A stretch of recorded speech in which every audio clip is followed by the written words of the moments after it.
succès de fonds retail ou pas en obligations convertibles destinées aux PME tient en partie au fait que les souscripteurs, ils voient la possibilité d'avoir un rendement minimum et un risque moins élevé.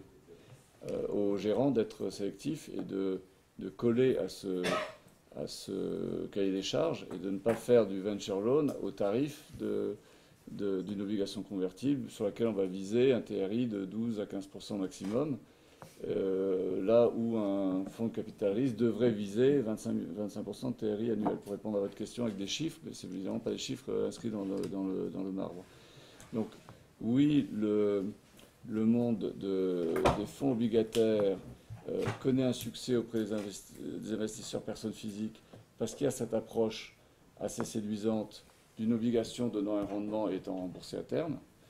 C'est tout le danger des émissions grand public, c'est de dire oui, mais ce n'est pas des bons du trésor. Il faut effectivement bien cibler le risque qu'il y a derrière l'obligation convertible.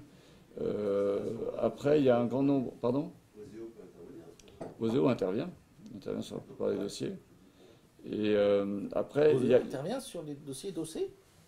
Pas en tant que garant de l'obligation convertible, mais en tant que financier ou prêteur de l'entreprise en direct. L'appel au peuple peut être de chercher à lever plus de fonds en obligation PME.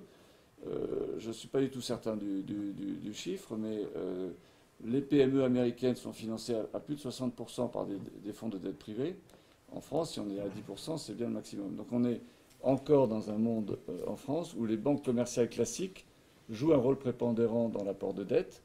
Et on peut prévoir que dans les 5 à 10 ans qui viennent, ce marché va basculer en faveur de fonds de dette privée. Donc je pense qu'il y a un énorme effort à faire pour créer et alimenter en fonds des fonds de dette privée.